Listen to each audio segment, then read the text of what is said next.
तो कहानी की शुरुआत होती है दो जुड़वा बहनों से जो कि एक दूसरे से नफरत करते हैं। शियोन जो कि एक मोटी लड़की है, वो सिंगिंग में काफ़ी अच्छी होती है, पर अपने ज़्यादा वजन के होने की वजह से वो कभी भी सिंगिंग ऑडिशन में सिलेक्ट नहीं हो पाती और ज़्यादा वजन होने की वजह से स्कूल में भी हर कोई उसका मजाक उड़ाता है, जिस वजह से उसका खुद पर विश्वास नहीं है।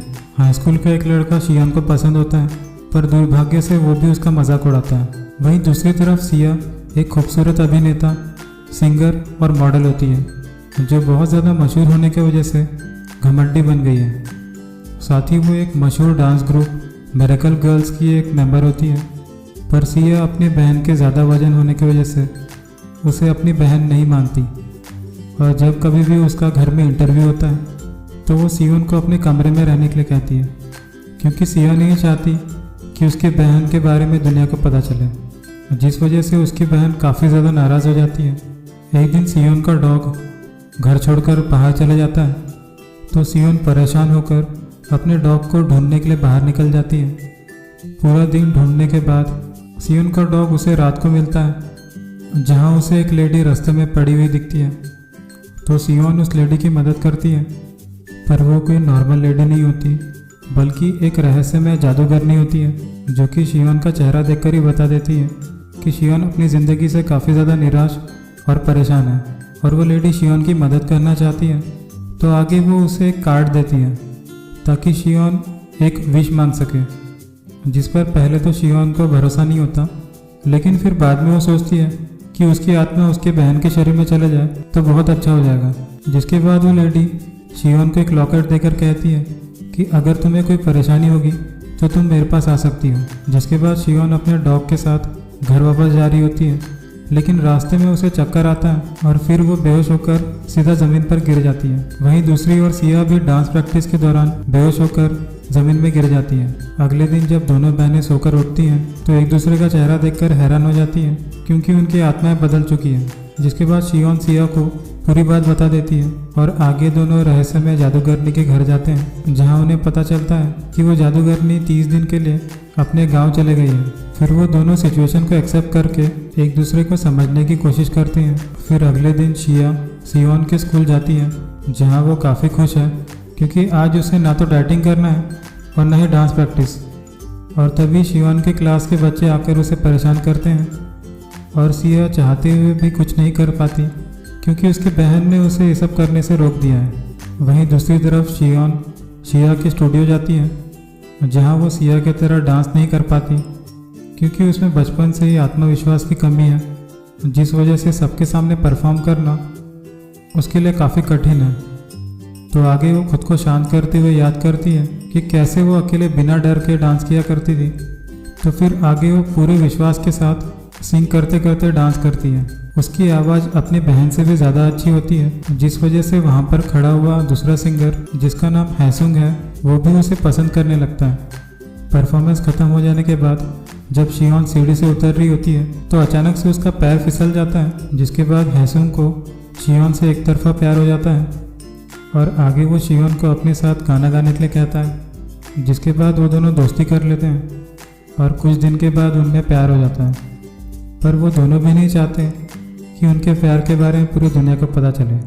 और उसी दौरान सिया को अपनी बहन सियोन की डायरी मिलती है, जिसमें लिखा हुआ होता है कि कैसे उसके क्लास के बच्चे, यहाँ तक कि वो लड़का भी जिसे वो पसंद करती है, वो उसके वज़न का बहुत ज़्यादा मजाक उड़ाते हैं। तो सिया अपनी बहन का बदला लेना चाहती है, जिसके बाद वो उन सब के चेहरों का मजाक उड़ाना चालू कर देती है, यहाँ तक कि वो उसका भी मजाक उड़ाती है जिसे उसकी बहन पसंद करती है। इस सीन के कुछ ही दिन बाद सिया सियोन के स्कूल में काफ़ी ज़्यादा मशहूर हो जाती है, जहाँ सब उसके डांस को बहुत ज़्यादा पसंद करते हैं। यहाँ तक कि कुछ लड़कियाँ तो उससे स्कूल के बाद डांस क्लास की प्रैक्टिस भी करवाती हैं। सियोन के इस बदलाव से आकर्षित होकर वो लड़का भी उसे पसंद करने लगता है, जिसे सियोन चाहती थी। और उसी दौरान सियोन को मैजिक लॉकेट के बारे में एक और बात पता चलती है कि जब कभी भी उसके साथ कुछ बुरा होता है तो वो जैसे ही विश मांगती है तो उस विश के पूरे होने के बाद उसके आसपास कुछ न कुछ बुरा ज़रूर होता है, जैसे कि किसी का एक्सीडेंट हो जाना या किसी शख्स को गहरा चोट लगना।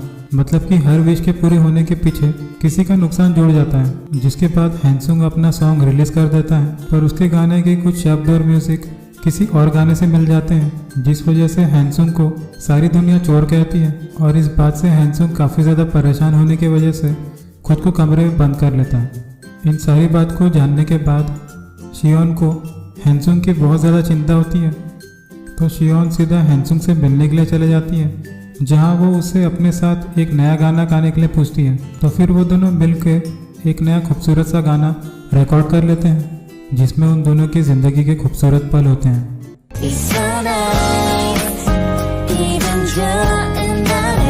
जिसके बाद एक रिपोर्टर उन दोनों की तस्वीर को खींच के इंटरनेट में डाल देता है, तो पूरे मीडिया को इस बारे में पता चल जाता है, जिसके बारे में सिया को पता चलते ही वो अपनी बहन पर भड़क जाती है, क्योंकि वो जानबूझकर सिया की ज़िंदगी में दखल अंदाजी कर रही है, जिस वजह से सिया की ज़िंदगी में भी फ़र्क पड़ेगा।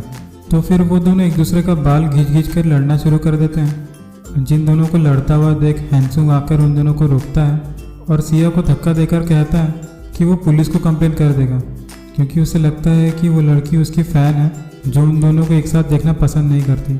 सारी बातों से परेशान होने के बाद शियोन सीधा उस जादूगरनी के घर जाती है। वहाँ उसे उस जादूगरनी की बेटी मिलती है, जो उसे बताती है कि उसकी माँ बीमार है, जिस वजह से वो उनसे मिल नहीं पाएगी, और आगे वो उसे अपनी परेशानी बताने के लिए कहती है। जिसके बाद शियोन उससे पूछती है कि क्या मैं वापस पहले जैसे हो सकती हूँ। तो जादूगरनी की बेटी कहती है कि तुम्हें सच्चे दिल से एक विश मांगनी होगी कि तुम्हें वापस से नॉर्मल होना है, जिसके बाद सब कुछ पहले जैसा हो जाएगा। उसके बाद वापस घर आके दोनों बहन एक साथ ये विश करते हैं कि वो दोनों वापस से नॉर्मल हो जाएं, मतलब कि उन दोनों की आत्माएं वापस से एक दूसरे के शरीर में चले जाएं। पर वो दोनों अगली सुबह जब उठते हैं तो जादू का कुछ भी असर नहीं होता, जिसके बाद वो दोनों अपनी ज़िंदगी को स्वीकार कर लेते हैं कि उन्हें इसी तरीके से जीना पड़ेगा। तो सिया शियोन की ज़िंदगी को एक्सेप्ट कर लेती है और शियोन सिया की लाइफ को एक्सेप्ट कर लेती है। और एक दिन सिया जब रोड क्रॉस कर रही होती है, तभी एक कार फुल स्पीड में उसकी तरफ आ रही होती है। अपने बहन को बचाने के लिए सिया शियोन की ओर बढ़ती है, जहाँ दोनों का एक्सीडेंट हो जाता है। जिसके बाद हॉस्पिटल में जब शियोन अपनी आंखें खोलती है तो दोनों की आत्मा शरीर बदल चुके होते हैं, और तभी हमें वो जादूगरनी वापस से दिखती है, क्योंकि उसी ने सब कुछ नॉर्मल किया।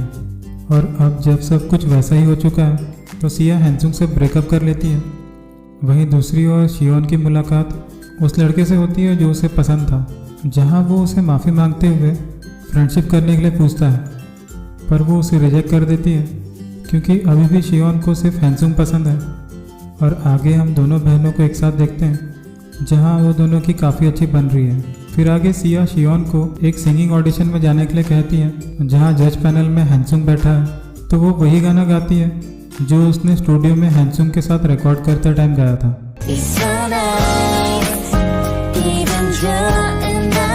उसका गाना सुन लेने के बाद हैंसुंग कहता है कि मैंने तुम्हें ढूंढ लिया, और इस ड्रामे का अंत यहीं पर हो जाता है।